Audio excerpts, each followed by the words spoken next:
Hi, my name is Bijal and I'm a bibliotherapist and founder of Book Therapy.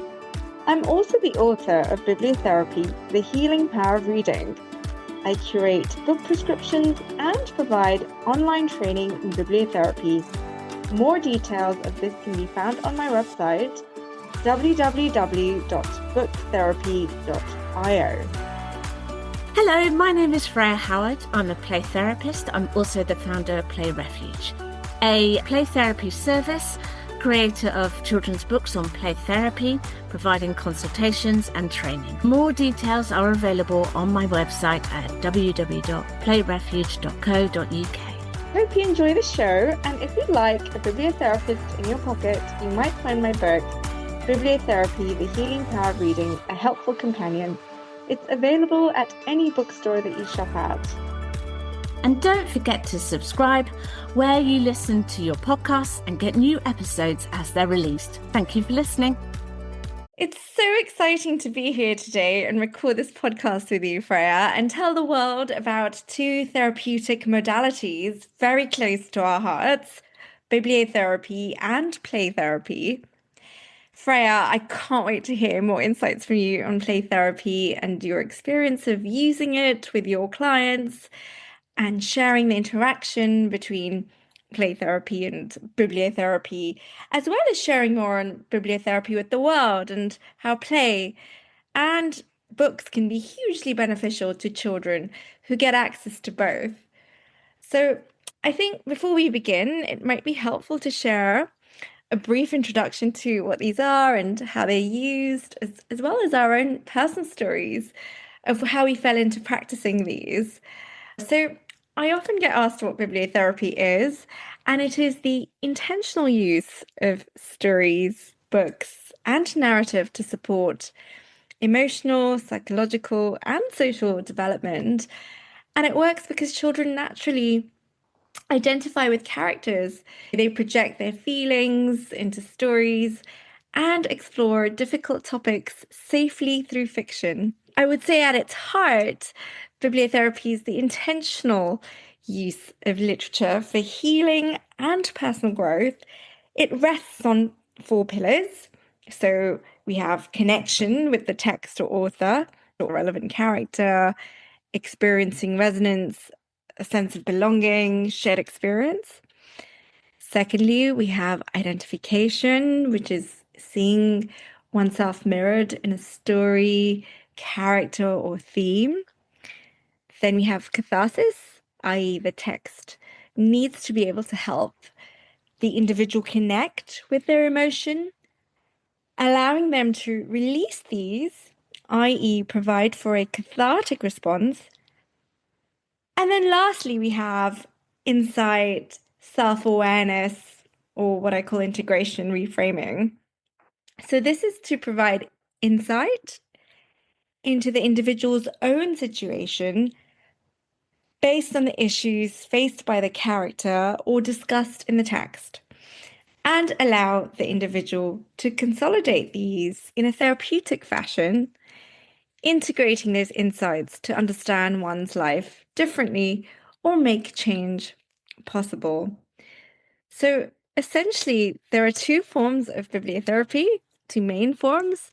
There's developmental bibliotherapy, which is used by teachers, parents, and caregivers to support everyday challenges such as friendships, fears, change, identity. And then there's the clinical bibliotherapy side, which is used by trained therapists as part of their mental health treatment or their clinical practice. So all of these things are designed to address situations where the child might face anxiety or fears or experience grief or are navigating some form of loss, and also address issues such as bullying, friendship dilemmas, divorce, or illness, or other such transitions. And then, of course, looking at building a child's self-esteem and identity formation, which is such a key part of growing up. In simple terms, bibliotherapy enables children to say that a character feels like me, or gives them the language to simply say that I'm feeling what they're feeling, especially when children don't always have the words they need to explain what they're experiencing. They could also just simply say, I want to continue reading this book, or I want to go back to this book, when they can't yet say, this is how I feel. So it allows them to explore difficult issues and themes without having the language for it in a safe space, when direct discussion might feel too painful or overwhelming. The distance is all that's needed to unlock this therapeutic intervention. So it's exploring feelings from a safe space, from a sufficient enough distance to not feel overwhelmed by their own feelings. So, Freya, that was a short introduction to bibliotherapy. I don't know if it was anything but short, but that was certainly what I wanted to convey about bibliotherapy. And I hope it was useful. Would you like to tell us a little bit about play therapy?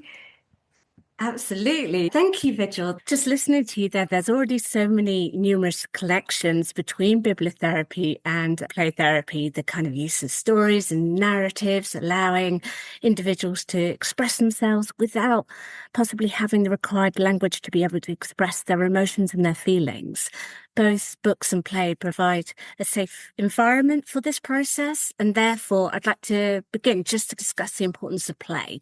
So play is a fundamental aspect of human development. It serves as a way to establish new connections and to develop our neural pathways, and this kind of enhances our physical and social, emotional and cognitive capability.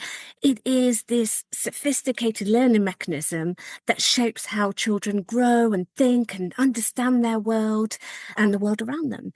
And additionally, play supports healthy brain development. It allows children to explore their environment and build those relationships with their peers and their caregivers. And even for adults, it's proven to relieve stress and to boost creativity and enhance our relationships and increase our life satisfaction. So play is at the very heart of how children make sense of the world, and child-centered play therapy offers a kind of nurturing approach that gently walks with the child to express their thoughts and their feelings, even like you said, Bijal, when the words might not be there. The play therapist walks alongside the child who's exploring their feelings through this kind of natural language of play. So child-centered play therapy recognises the developmental importance of play. And this therapeutic approach gives that safe, supportive space to empower the child to express their thoughts, their emotions, their understanding through play, and incorporates core elements of regulation. So child-centered play therapy was originated by Virginia Axline, who revolutioned therapy for children by developing non-directed play therapy. And it's rooted in Carl Rogers' humanistic principles. She was actually a student of his. And as play therapists, we recognise each child as a unique individual and believe in their inner resources to solve their problems with the right support. That's the key. So growth occurs when children feel free to express themselves in a structured and nurturing environment. And in play therapy, the therapist gives the child complete attention while demonstrating acceptance and care. And through things like tracking and reflections, the therapist shows the understanding of what the child is communicating and feeling and experiencing. This approach supports verbal and non-verbal expression, and it is really about fostering that safe and social engagement environment and aids to formulate those new neuro pathways and aligns interventions with the child's development stage. So Dr. Bruce Perry, a child psychiatrist and co-author of many books, and one of them is What Happens to You. He talks about that the most important thing that we can do with our children is to play with them. So therapeutic interventions match the person's brain development stage. As the brain is developing and it's moving from those lower to higher, more cognitive regions, those interventions work within those developmental stages. But things like trauma can disrupt those processes and lead to emotional and behavioral challenges. So that's why it's so important that our therapeutic interventions are tailored and timely and to address those developmental needs and those challenging behaviours. Play therapy really helps with a whole range of things. It can help children gain confidence in expressing your thoughts and your feelings and expanding emotional vocabulary through the therapist's interaction and developing appropriate social behaviour and enhancing self-image and self-esteem and improving concentration, organisation and building that confidence and creativity in play. So therefore, play therapy has been proven to be effective in a whole range of difficulties, whether that's from attachment and trauma, abuse, going to adoption or fostering, bereavement, social things with bullying, friendship difficulties, family breakdowns, illnesses, low self-esteem, going to things like physical regulation difficulties such as sleeping, eating and toileting. So a whole range of things. And that is because the trusted relationship with the play therapist allows the child to share confusing and difficult emotions, first through co-regulation and managing those feelings together, and then through developing self-regulation. And play therapy supports that smooth development progress as the child regulates and grows. So really, there's a fantastic quote that's often attributed to Plato that we can learn more in 1 hour of play than in one of talking, because we are learning so much of that child's world in that play. Wow, I love that quote. It's brilliant. Play therapy offers us so much, and play alone, I think we all need a little bit of that every day. So I recently interviewed Daisy Fancourt on her book Art Cure, and she said one of the pillars of health, alongside eat and nutrition and sleep and nature and exercise, is art. And I very much feel that play is such a fundamental part of that. So I think a daily dose of play therapy or just play, it's so vital. And you mentioned something really interesting where you said that trauma can disrupt that cognitive brain development. And I wonder if that's also the case for children who have neurodiversity, whether there is some sort of disruption there as well, and whether play therapy is also useful for those children. So absolutely, what we often might see with somebody who's neurodiverse is raised anxiety levels. And so quite often it's about helping to reduce that anxiety of being neurodiverse in a neurotypical world. Bibliotherapy as well is a brilliant way to help those children. I think it would be useful just to add why combining bibliotherapy and play therapy is a great way to support children in general, but especially those who might have been struggling with some form of trauma or neurodiversity. So, children's brains essentially are built for story and play, and neuroscience shows that story activates emotional, sensory, and memory systems together, while play integrates motor, emotional, and cognitive networks, and both promote neural integration and emotional self-regulation. So this makes them biologically aligned with how children naturally develop. In addition, stories and play provide an emotional safety net. Direct questioning can often sometimes feel threatening to a child. So story and play create that psychological distance that we were talking about before, allowing children to explore big feelings and scary experiences and confusing situations without feeling exposed, shamed, or judged. This safety is critical for healing and growth. Thirdly, stories and play both build emotional literacy. Children learn to name emotions or recognize emotions in others, so they've become very aware and they can understand the cause and effect in relationships, and that feelings might feel overwhelming, but they're normal and manageable. And this is foundational for their mental health.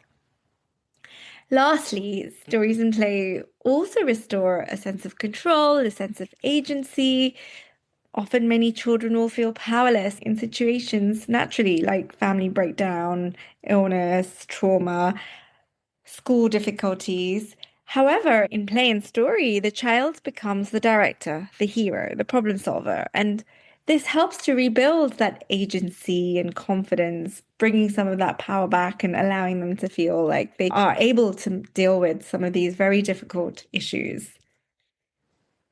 So, in essence, how do bibliotherapy and play therapy work together, and how can we combine the two, given that they're highly complementary? Stories give language, structure, and meaning. Play give action, expression, and release. And together, they do enable the children to experience their own feelings through story and process these and their experiences through play.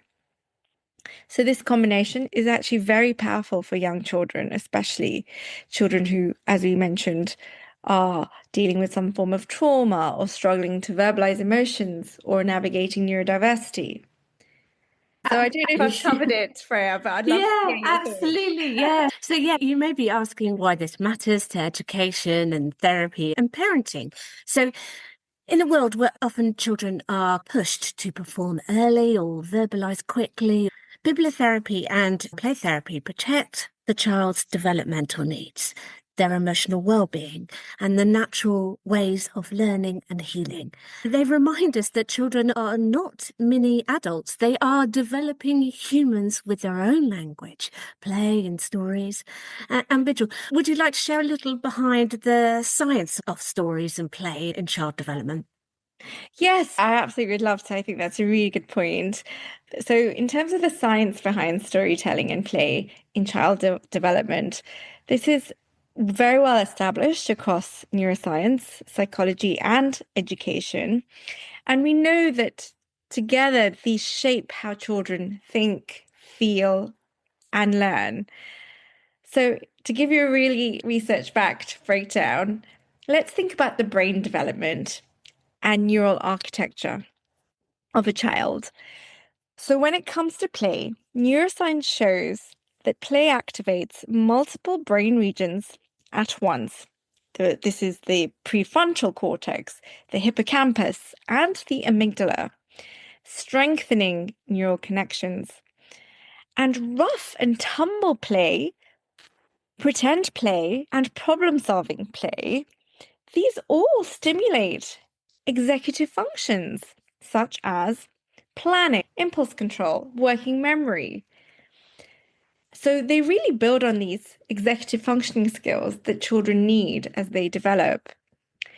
Secondly, animal studies, for example, Jack Pensep's work, shows that play deprivation leads to underdeveloped social brains.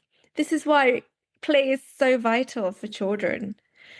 And every opportunity that we can give children to play without being pulled into academic work or extracurricular activities or just adult issues, we really should give them that space to play and also to read and also to tell stories.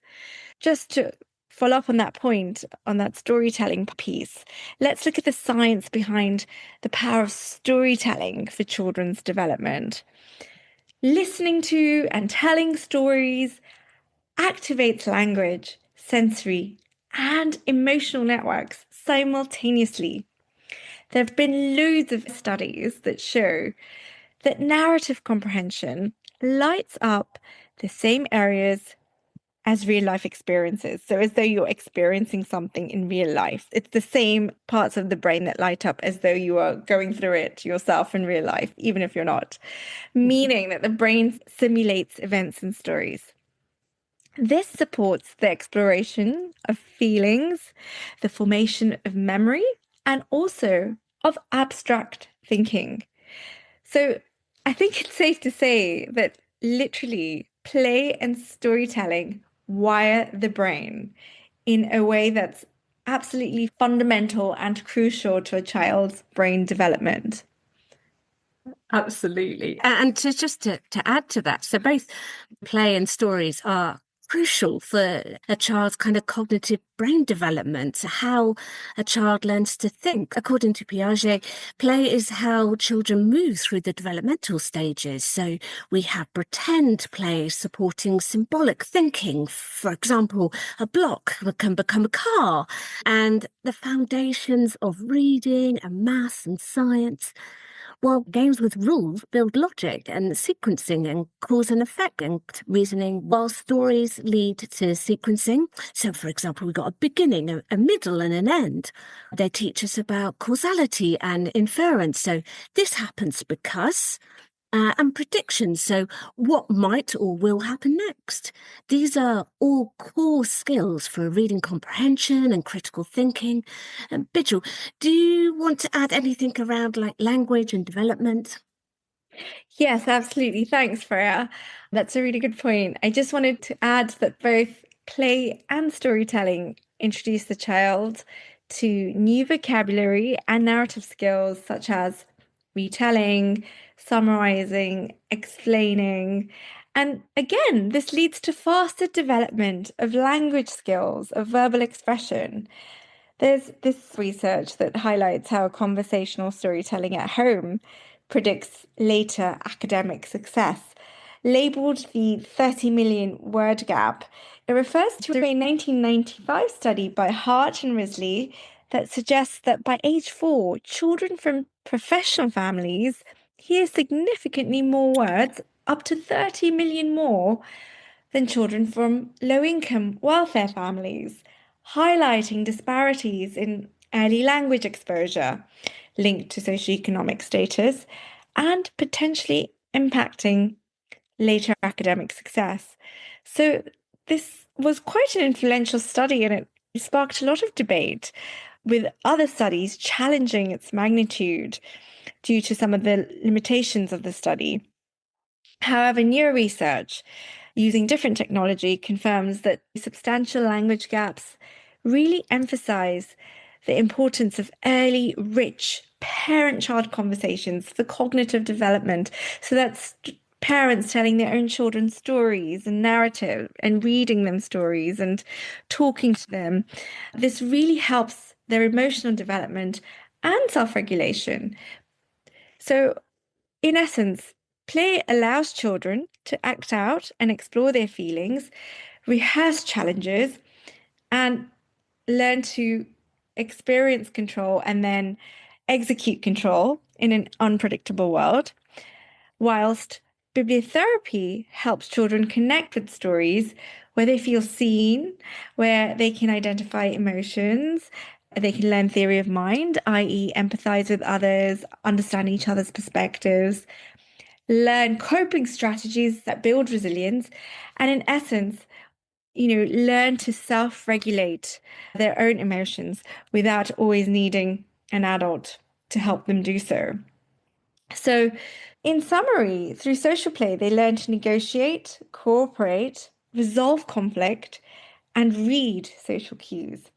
And then with the overlay of bibliotherapy, the storytelling then adds moral frameworks and relationship models, and they start to expose children to cultural values and morals and ethics and an overall understanding of human behavior. You have organizations like the American Academy of Pediatrics, the Harvard Center on the Developing Child, UNICEF, and the American Psychological Association, and they all strongly advocate for a play-based and story-rich learning environment, especially in early childhood. I hope that gives you a bit of flavor on the language and development piece, Freya. Absolutely. This really made me think, actually. Thank you, Bijal. So, play and storytelling enable children to express themselves and expand their understanding and, like I said, make sense of their world. And these activities lead to the brain developing in different ways and those relationship buildings and learning coping strategies. However, A safe environment is essential for this growth to occur. So concerns about personal safety or the safety of loved ones, whether that's social economic stress or conflict or other factors, can significantly hinder a child's ability to engage in this meaningful play and learning. So it is crucial that we recognise this and to advocate for these safe, play-based and story-rich environments to support this healthy development in our children. Thank you, Freya. That's really helpful. I think in the world of social media and technology, the more opportunities that we can find for play are just so important, as we can see from the studies. And I don't And know reading. about you, Freya, but for me, with my young kids coming back from school, there's homework, there's dinner time, there's bath time, There's and so then many there's demands. no time to Yeah, play. there's So I so really many demands. struggle. Yeah, Yeah. absolutely. When we are time short, it is really hard to find that time to be able to do some of these things. And actually, we need to let children lead us there. I'll give you a couple of suggestions at the end. I think that'd be really helpful. And just to add, I think role-playing play ourselves, taking breaks and having a bit of fun with our kids, I think those are the memories that stick with them that my parents used to play with me. Absolutely. I'd love to hear your suggestions and trying to make that a little bit more consistent at home. Absolutely. And reading times together as well is sitting down with a book together and those shared stories or somebody telling you a story. Those are the things that stay. Yeah, exactly. I still remember all the stories that my grandmas used to tell me when I was younger, those myths that are passed on from Indian culture, Indian myths and storytelling. Abs- And they're such a fundamental part of who we become and the building of our moral frameworks in our heads. And they're often underrated, that time that we have. It's relaxed time, but it's such a big part of how we develop and grow and understand the world. I really appreciated your insights on play therapy. And actually, Freya, I think it would be quite helpful just to tell our listeners about how we fell into Mm. bibliotherapy and play therapy, respectively, because these are such big modalities. And I think it might be interesting just for our listeners to understand how we got to where we are currently. So I don't know, Freya, if you'd like to start. Yeah, absolutely. So I was reflecting on my path to play therapy, and I realized it's all personal experience and emotions that have shaped that journey. And it starts really young. So as a child, a lot of what was being reported on the news was about the orphanages in Romania in the late 1980s. And they had a huge impression on me, revealing those kind of harsh realities of the child neglect and the poor living conditions for these children in the Wow. orphanages. This expression not only affected me emotionally, but it also then inspired me to be involved in charity work at quite a young age in Romania and Zimbabwe. Wow. And that kind of continued. I've always made a space to do voluntary work or charity work. Like I said, those experiences really stay with you. They kind of Yeah. shape you, especially when you've had them at a young age. And Yeah. and I really remember as a child that I often thought that if only adults would listen to us, we could make things better. I'm sure I had those thoughts as well.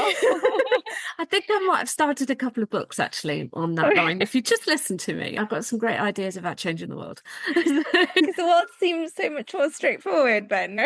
Absolutely. And I ended up finding comfort in reading. And it was around this time in my life, actually, as I became a teenager, that my brother passed away. And Sorry to hear that.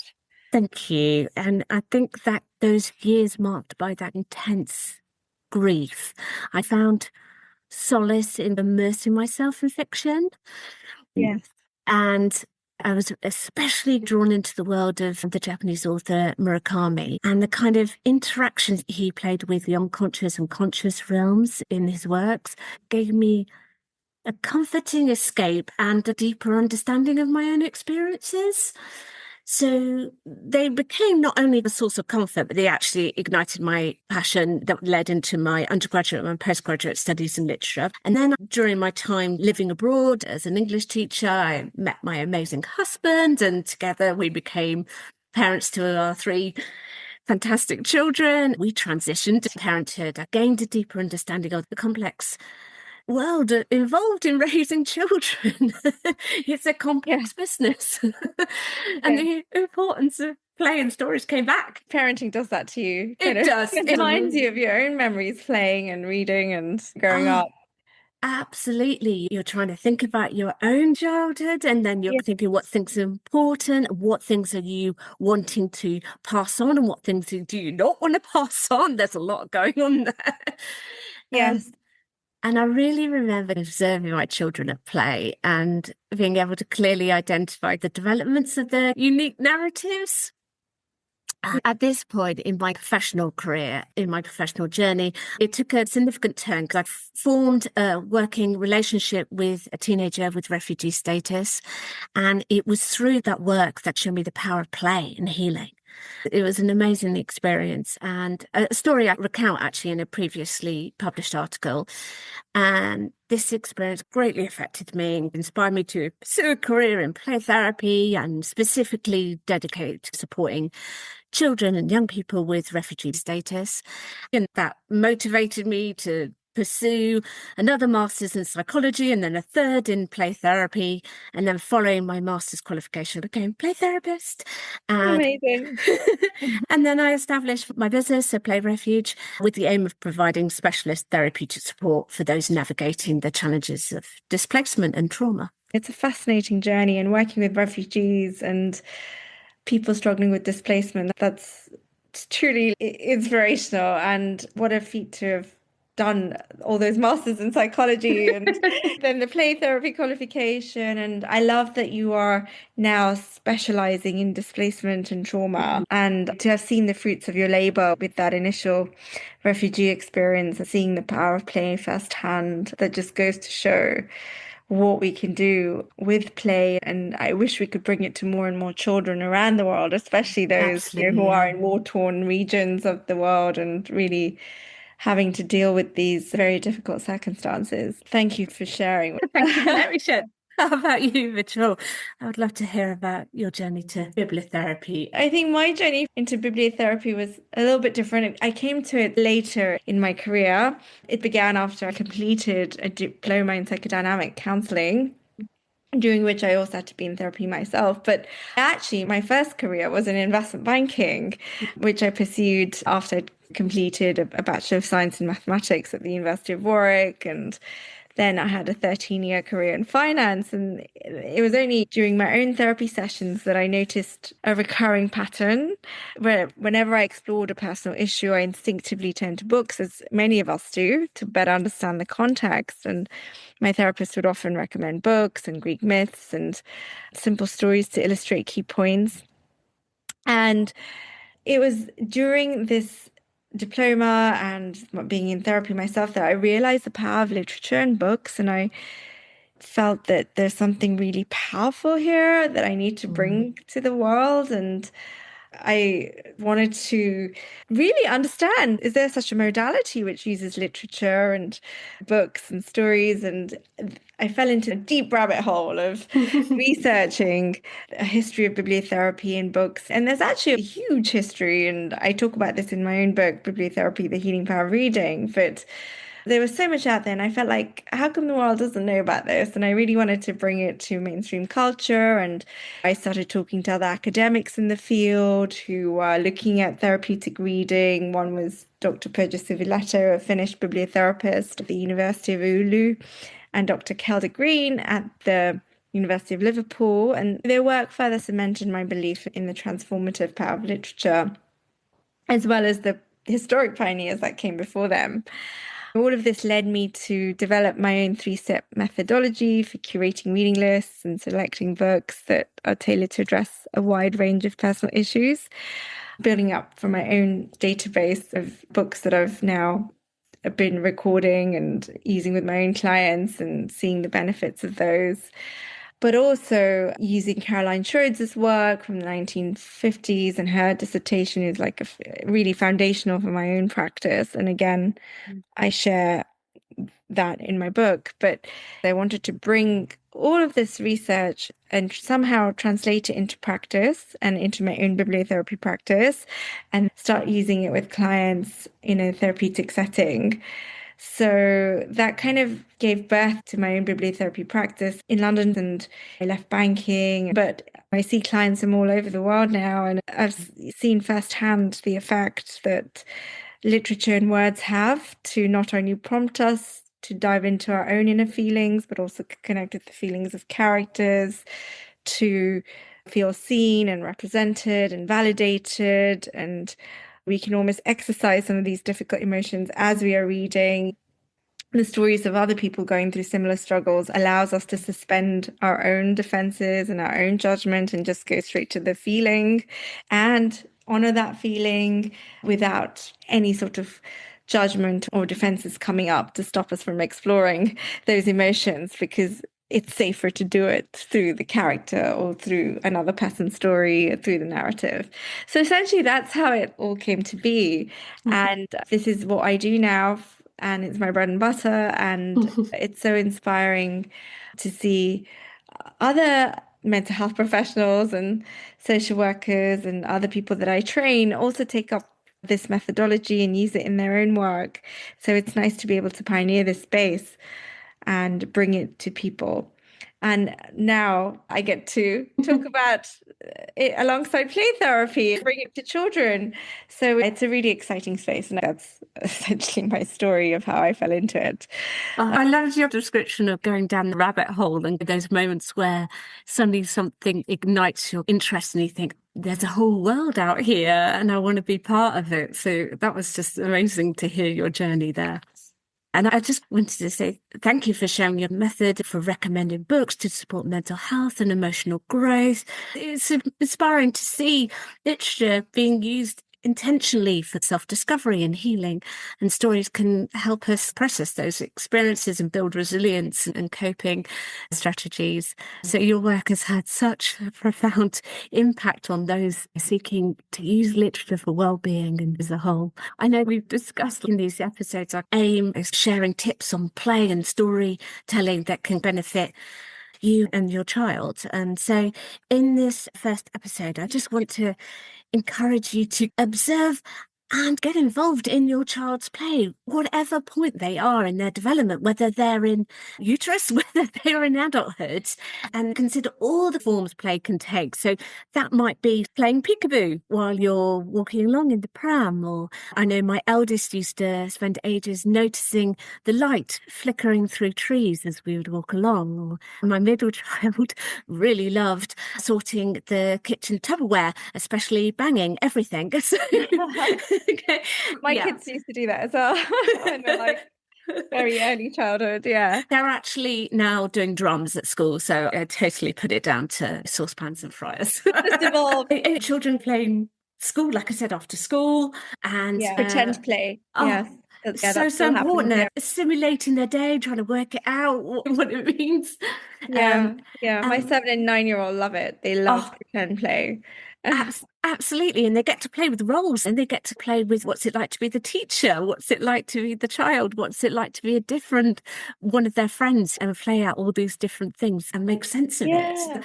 And they use anything, sheets of paper to sheets of toilet rolls or just sticks and stones, and they're not bothered as long as they've got some tool in their hands to use. They don't mind. Absolutely. They don't need toys. They don't need it at all. You can see in that example, they are trying to make sense of a new situation. They're trying to figure it out and where their place is. That's quite often what we will see in a play therapy session, the child trying to play something out and trying to figure out where they are in it.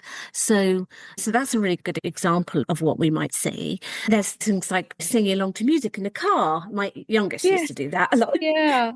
And then as they get older, playing online games or creating videos for YouTube, all these moments provide valuable insight into your child's evolving interests and abilities.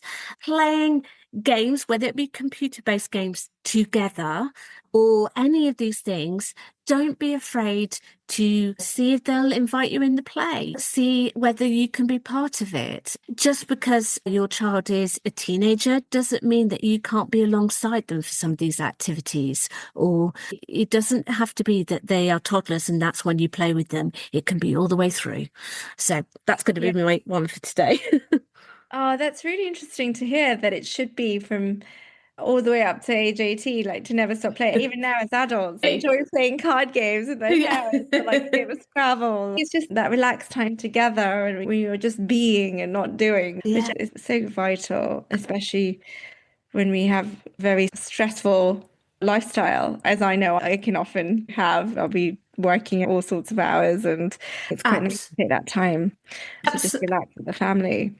absolutely. And that's why it's important for adults too. It reduces our stress. It makes our life satisfaction Yeah, better. yeah, it does. So it's really Yeah. important, whether it's you singing in the car because nobody's there, It's all things. about reducing that cortisol, isn't it? So Exactly. It can be very important. small. But I'd love to hear about bibliotherapy or any prompts that might be helpful for doing at home. Yeah, so I often feel that when we are introducing children to reading and storytelling, and we really have to pique their interest, and it should really be child-led. So we should let Mm. the child pick the book, even if it's something they've read a million times.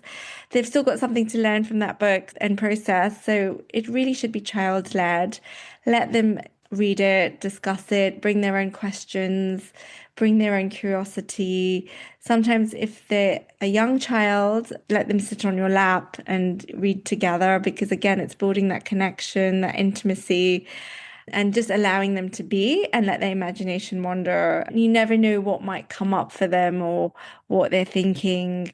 Again, it's all about freeing up that space, allowing them to take up space and discuss some of the issues that are on their minds. And it's that really special time that you have together. And for our listeners, it might be helpful just to have some introductory books or book recommendations that they can Absolutely. perhaps read to learn a bit more about play therapy, Freya. I don't know if there's any you can suggest. Absolutely. So, as you know, Bijal, I do like book recommendations. So, I thought to start with books about the importance of play.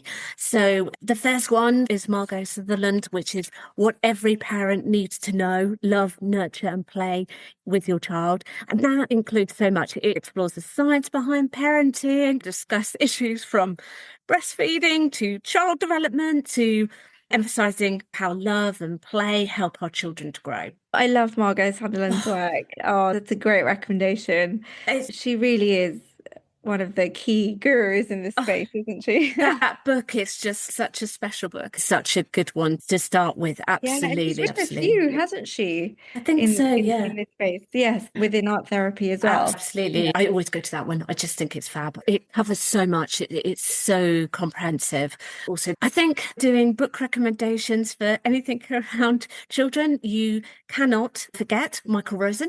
Yes, of So, course. Yeah. so known for his children's literature and linguistics, but even going to more challenging subjects. For example, the one he wrote on the grief of losing his son in SAD. There is another book that he wrote called The Book of Play, which is such an excellent source of creative play ideas and understanding the role of play in childhood. And then finally, if you're looking for something with a bit more science and proper research and learning about how loving relationships affect early brain development and long-term health, Gerhardt's Why Love Matters and how affection shapes the baby's brain, I would highly recommend. Oh my gosh, I would totally recommend that one as well. That was like a core text during my counseling diploma. That was a really important foundational work. So again, I highly vouch for that one as well. Thanks, Freya. From a bibliotherapy perspective, I'd just suggest my own book, Bibliotherapy, The Healing Power of Reading, to somebody who's completely new to this and might be interested in the subject matter. In it, I have the history of bibliotherapy and client stories and other book recommendations, like I mentioned. And of course, we have our online bibliotherapy courses, which are all on our website as well. If anybody wants to dive a bit deeper, these are in the show notes. Wonderful. I just wanted to say how much I enjoyed reading Bibliotherapy, The Healing Power of Reading. So nice Like, to hear. it was truly like stepping into an entirely new world, one that immediately resonated with me and carried such a profound feeling of truth. So thank you so much for creating this, Mitchell. It's really inspiring. Oh, no, thank you for your kind words. It's always nice to hear that people enjoyed this work that's culminated over like 7 years and you put it into writing somehow and you're just hoping that people will will love it when they read it.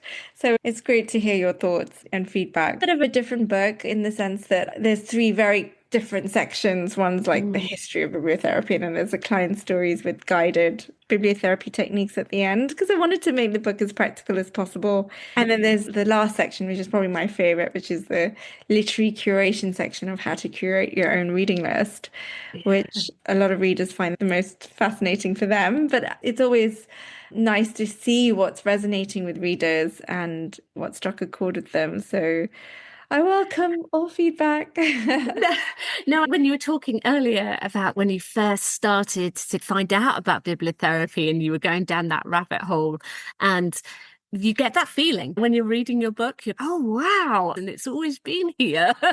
So, no, Yes, thank you. yeah, no, exactly. It's something that's so intuitive to us. And then to find the research behind it and the ways in which, for so many centuries now, people have been trying to bring that into a more formal space of being able to use literature in therapeutic ways is really interesting and fascinating. And for me, it was really important to share that with the world, especially even the world wars. I thought that was interesting time when doctors were using it. And then, of course, now we have social prescription as well. That's not just limited Yes. to books, but also the use of art and culture and creativity. So you can start to see how this is such a vital part of who we are, this sort of final art piece or play piece. Yeah, and it's always Almost. been there. We've always Yes. used it, like you said, it's intuitive. Perhaps we haven't always valued it as much, but I think we are starting to value it more and recognizing its power and impact. And I think that's one of our goals, isn't it, with this podcast, to really get that message out. I wanted to end by saying that both play and reading really help us build new neural pathways that influence how we grow, how we think and understand the world, and particularly so for children. It's a crucial developmental stage for them, especially when the world around us can feel confusing or scary or overwhelming, which it often can as we're growing up. So play and reading really step into these transitional moments and provide a safe space and a refuge where children can think and grow and develop and whose minds can be nurtured in this way. So I really hope that this was helpful for our listeners. And for this first episode, we really wanted to share what bibliotherapy and play therapy represent, give you some highlights. And of course, as the podcast progresses, we'll dive a little bit deeper into these modalities, giving even more specific tools and techniques that listeners can use, along with lots of book recommendations, of course. So Wonderful.